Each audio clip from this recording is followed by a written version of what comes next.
Hey there, John Morris here, johnmorrisonline.com. Welcome back to another episode of the John Morris Show. So I kind of got caught out a little bit on my Udemy obsession. This isn't a super negative comment or anything, but it is a little bit of a challenge, and I want to address it because I think a lot of people probably think this or at least have this thought, and I don't want it to stop people from making a decision that I believe ultimately is in their best interest. So let's get into this. I got this from Yasurhu. I'm sure I'm slaughtering that on YouTube. So it says, good video and great content as we are used to.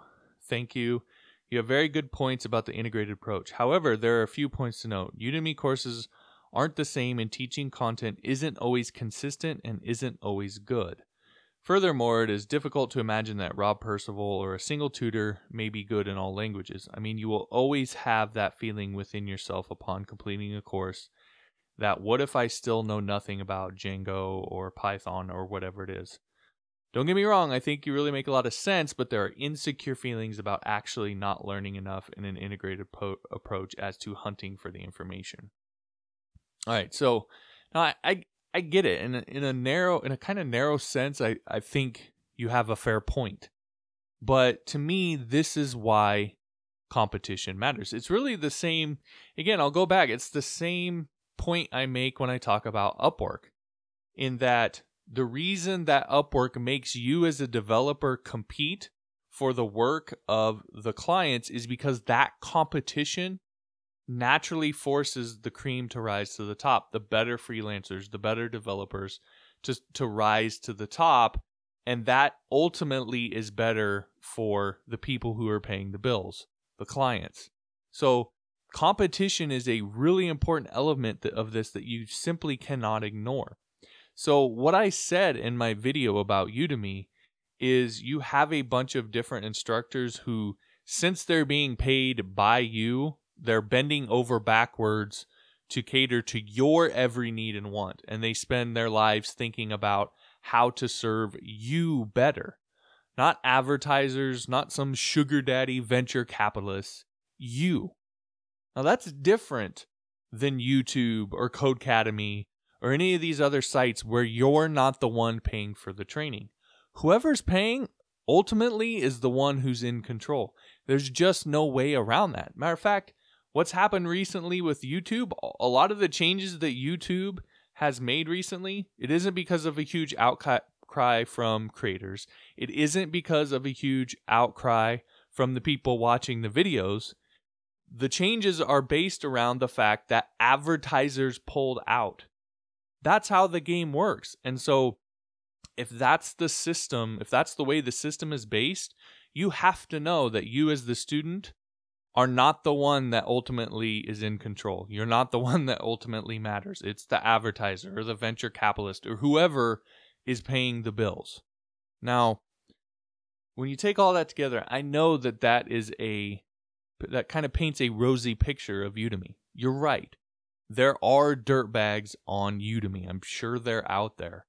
Although, if you've been through it, their process for getting a course approved is actually pretty good and helps weed out a lot of that stuff.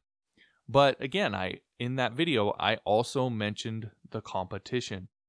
And this is what makes a sophisticated marketplace like Udemy so much better than any standalone site, free or paid.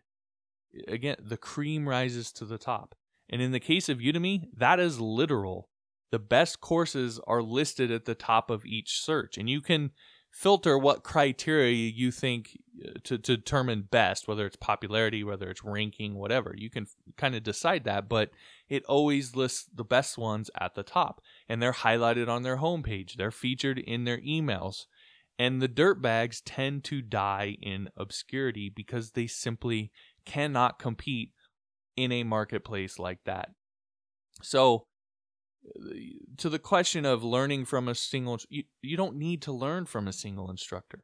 There's lots of really good instructors, well-versed in all sorts of different languages, and they're all competing like hell to serve you and spending their lives focused on trying to figure out how to help you learn how to code as fast as possible.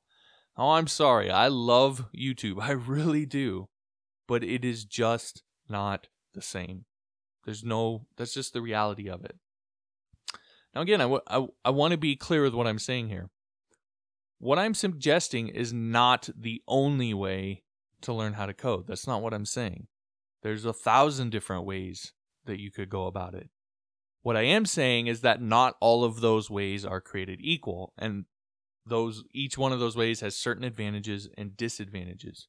My point is that, in my not so humble opinion, what I'm suggesting is the fastest way. So if speed matters to you, if you're that person working some horrific 9-to-5, desperate to get out of that rat race and start working on your own terms, doing something you love, feeling like you did it, like you made it happen, then for you, I believe this is your best way out, because it's the fastest way out of that hell, that nightmare that you're in, that I know all too well.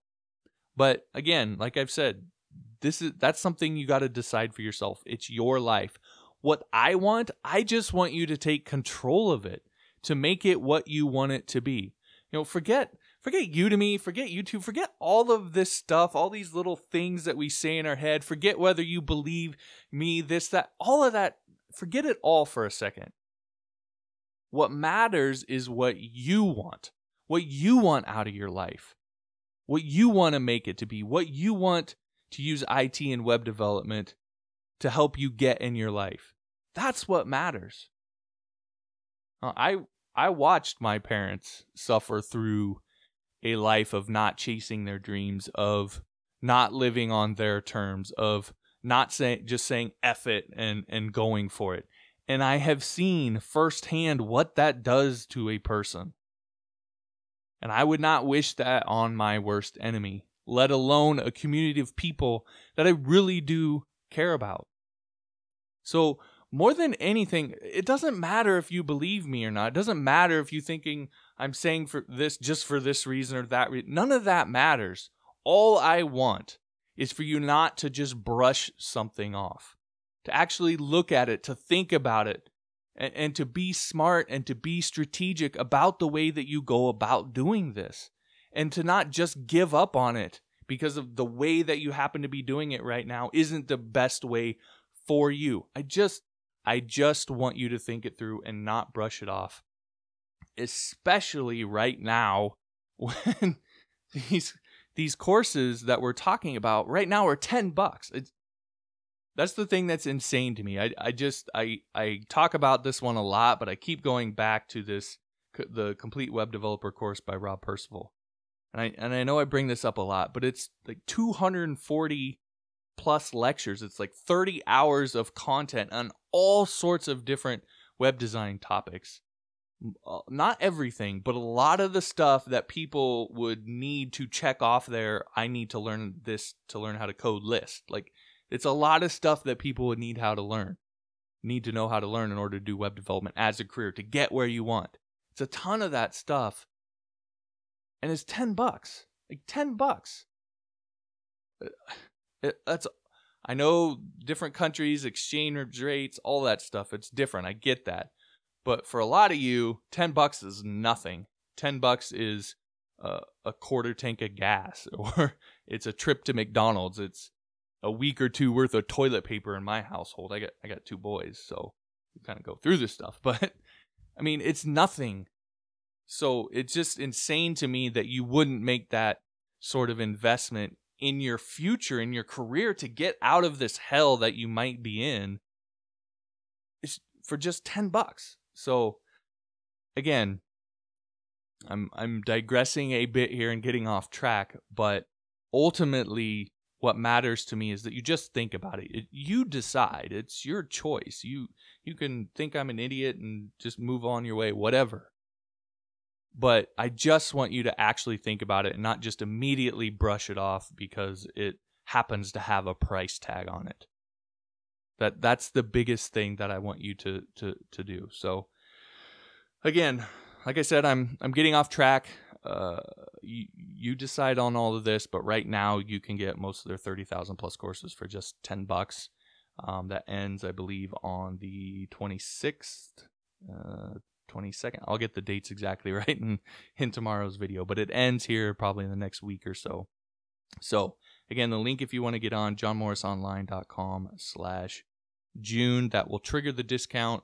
Then all you need to do from there is just search for whatever topics you want to learn. And again, the best courses will be surfaced towards the top.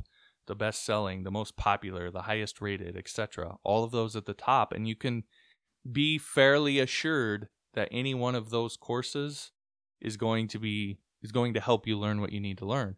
And if you really are skeptical, you can click through into each one of them. You can read the reviews from other students. You can look at the star ratings. You can look exactly what's in the courses. You can analyze it for yourself and decide for yourself. I just want you to take the time to do that. If you have stuff on your list that you need to check off of, I need to learn this, then give it a shot. And now is a really great time because those courses are just $10. So, all right. Again, the link to trigger the discount, johnmorrisonline.com/June. Okay, that'll do it for this episode. Again, thanks for watching, putting up with my rant. If you want to subscribe, the button is around here somewhere, and we'll talk to you next time.